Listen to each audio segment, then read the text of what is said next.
Vous comprenez, hein? Vous comprenez ça? Que le Christ a accepté tout ce qu'il a subi pour nous sortir du péché et nous ramener dans la présence de Dieu. Pour vivre pour toujours dans la communion avec le Père. Pour nous communiquer la vie de Dieu et nous donner l'autorité sur toutes les puissances des ténèbres. Vous comprenez? C'était ça, la joie qui lui était réservée, la joie de nous voir maintenant dominer, oui, dominer sur les circonstances de la vie, dominer sur les maladies, dominer sur les démons. C'est cela sa joie. C'est cela sa joie. Oh, béni soit le nom du Seigneur. Bienvenue à la table du Seigneur. Yeah!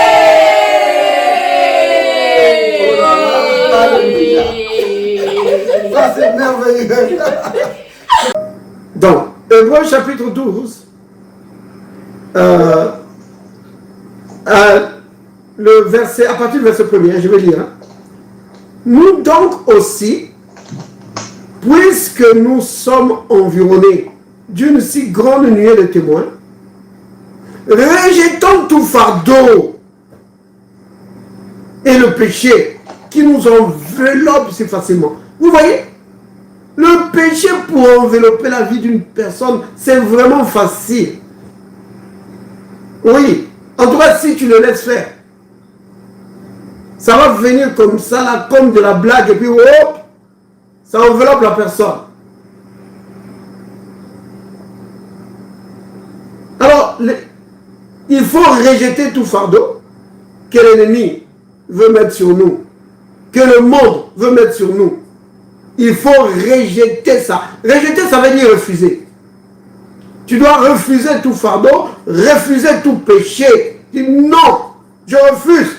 Je n'entrerai pas dans le péché. Je n'entrerai pas dans l'impudicité. Je n'entrerai pas dans la haine. Je ne rentrerai pas dans la vengeance. Je n'entrerai pas dans l'amertume, des choses comme ça, dans la vengeance. Non, je refuse. Je ne rentrerai pas dans le commérage. Je refuse. Tu vois, tu dois rejeter ça. Pourquoi? Ben c'est pour fermer la porte au diable. C'est pour fermer la porte au péché, sinon il va venir t'envelopper. Oui, oui, il t'enveloppe. Pourquoi? Pour t'étouffer. Comme fait le boa ou l'anaconda. Il enveloppe la proie et puis il étouffe. Alors il dit, il faut rejeter le péché. Donc rejeter le fardeau, rejeter le péché qui nous enveloppe si facilement. Et alors qu'est-ce qu'il faut faire? Courons avec persévérance dans la carrière qui nous est ouverte. Verset 2. Ayons les regards sur Jésus. Vous voyez? Il faut avoir les regards fixés sur Jésus. Lui, Jésus qui est le chef et le consommateur de la foi, de notre foi. Donc le chef et le consommateur, c'est-à-dire celui qui suscite la foi, c'est ce qu'elle s'appelle le chef. Donc c'est lui qui a suscité la foi en nous, par sa parole. Et il est le consommateur de la foi, c'est-à-dire que c'est lui qui amène notre foi à la maturité. Vous voyez? C'est merveilleux de le savoir. Que quand tu as répondu à la parole, à l'appel du Seigneur, sache que le Seigneur, lui, il est occupé à te faire grandir dans la foi. Que la foi là, qui a été suscitée dans ton cœur, dans ta vie, que le Seigneur t'a communiqué au travers de sa parole. Selon Jude 1:3, la foi qui a été donnée une fois pour toutes aux saints. Cette foi-là qui est en toi, le Seigneur est occupé à l'amener à la perfection. C'est pourquoi on dit qu'il est le chef, celui qui suscite la foi, et le consommateur, c'est lui qui l'amène à la perfection. Maintenant, regardez ce qui suit. En vue de la joie qui lui était réservée, a souffert la croix, méprisé l'ignominie et s'est assis à la droite du trône de Dieu. Wow. Vous comprenez ça? Verset 3, on dit, considérez en effet celui qui a supporté contre sa personne une telle opposition de la part des pécheurs. Vous vous rendez compte ça? Les pécheurs, donc les humains qui étaient là devant lui, qui le frappaient, qui se moquaient de lui, certains qui lui tiraient la barbe, lui arrachaient la barbe, d'autres le frappaient, ils disaient allez, prophétise, dis qui t'a frappé.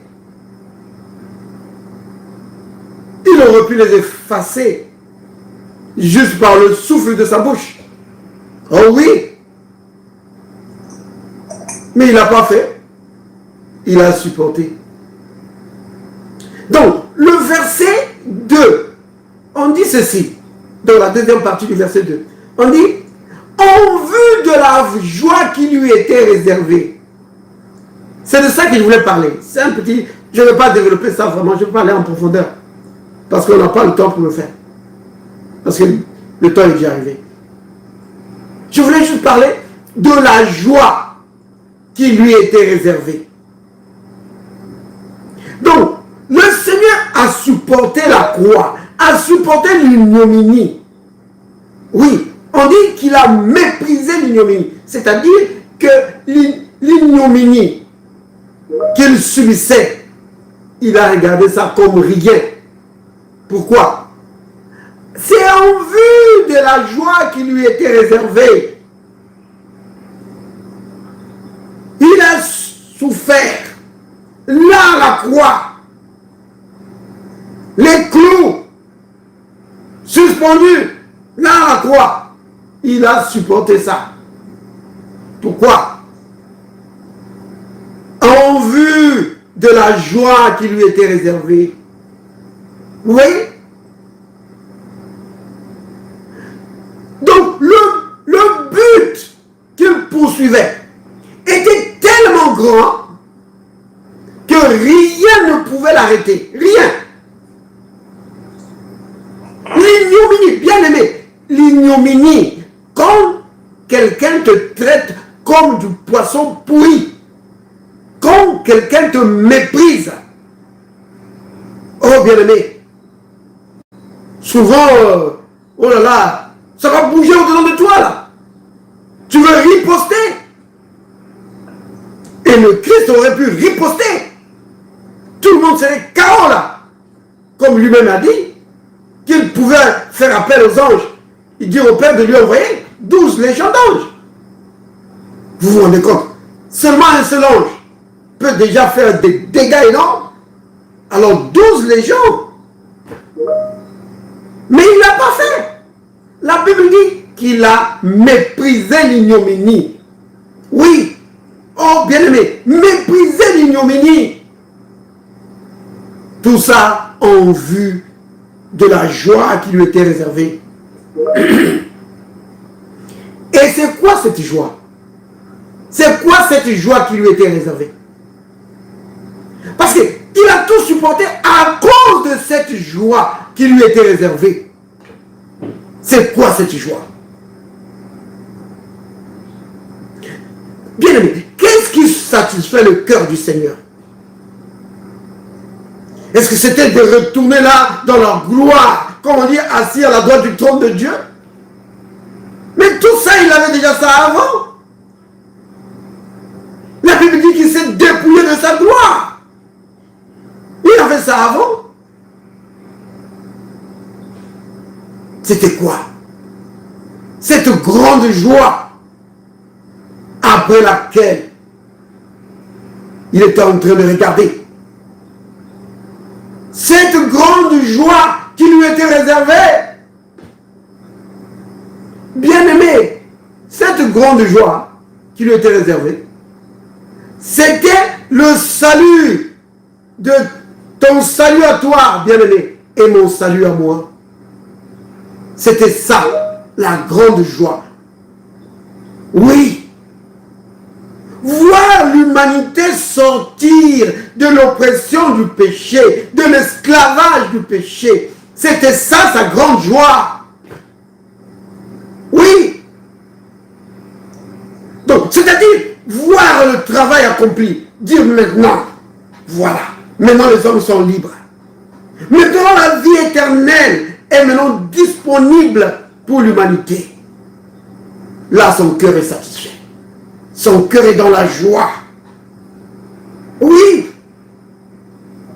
Vous comprenez bien, bien? Jésus n'est pas mort pour rien. Non. C'était pour nous ramener dans la présence de Dieu. Oui, Adam et Ève étaient chassés de la présence de Dieu. Et depuis lors, l'humanité vivait errant, ça et là, ne connaissant pas les chemins de Dieu. Mais lui, le Christ, le chemin, il est venu pour nous ramener à Dieu. Oui. Il dit, nul ne vient au Père. Oui. Il ne dit pas nul ne va, non. Il dit, nul ne vient au Père que par moi. Alléluia. Autrement dit, si tu veux retourner au Père, si tu veux retourner dans la présence de Dieu, il faut aller vers Christ. Et sa joie, c'était ça. De voir les hommes délivrés, oui, de tout péché, justifiés. C'est-à-dire les hommes ayant à nouveau le droit de retourner dans la présence de Dieu. Les hommes ayant à nouveau le droit de vivre dans la communion, mais une communion parfaite avec le Père.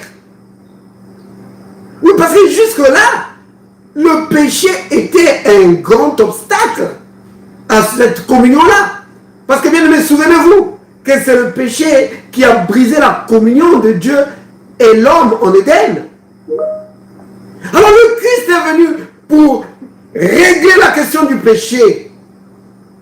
Et alors une fois que la question du péché est réglée, alors l'humanité peut retourner dans la présence de Dieu. Vivre avec lui, dans la communion parfaite avec le Père. Ça, c'était sa joie. C'était ça la joie qui lui était réservée. La joie de voir à nouveau Dieu et l'homme réunis. Oui, c'était ça sa joie. La joie qui lui était réservée. Oui. Oh, bien-aimé. La gloire perdue par Adam, Romains 3, verset 23 dit, toutes, car nous avons tous péché. Oui. Et privés de la gloire de Dieu, tous. Vous entendez ça? Tous ont péché. Oui. Et privés de la gloire de Dieu. Mais nous sommes gratuitement justifiés. Comment ça? Par la rédemption qui est en Jésus. Vous voyez? Et c'est ça sa joie. De voir l'homme justifié. Je l'ai dit tout à l'heure, hein, justifié, ça veut dire avoir le droit de retourner dans la présence de Dieu. Avoir le droit d'appeler maintenant Dieu ton ami. Oui. Tu peux vivre maintenant dans l'amitié avec lui. Tu retournes dans sa présence. Non pas comme les sacrificateurs, le souverain sacrificateur faisait dans l'Ancien Testament. Il entrait une fois à l'année. Oui, une seule fois à l'année. Il entrait dans la présence de Dieu et il ne pouvait pas y demeurer. Il devait sortir tout de suite. Mais grâce au sacrifice de Christ, maintenant nous sommes continuellement dans sa présence. Continuellement dans sa présence. Oui. Pourquoi? Parce qu'il habite en nous.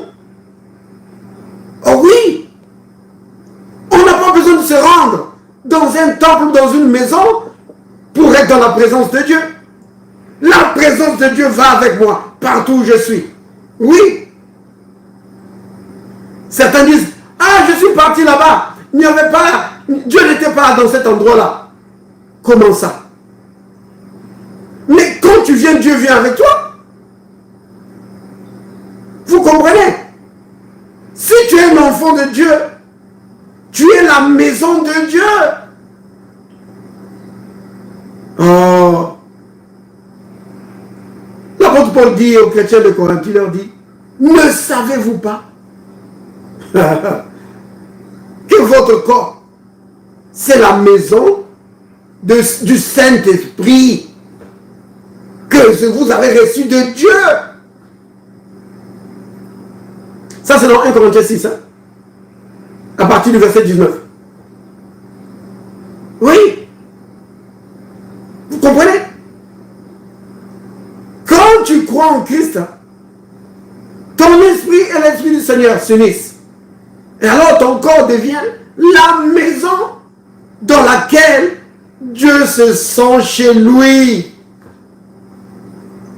C'était ça, la joie qui lui était réservée. Vous comprenez? C'est ça le sens du sacrifice de Christ. C'est pourquoi il a supporté la croix. C'est pourquoi il a méprisé l'ignominie. Oui.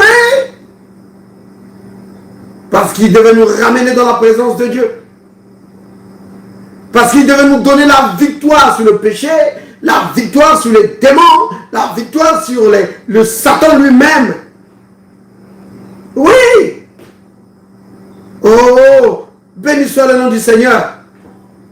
Amen. Vous comprenez, hein? Vous comprenez ça? Que le Christ a accepté tout ce qu'il a subi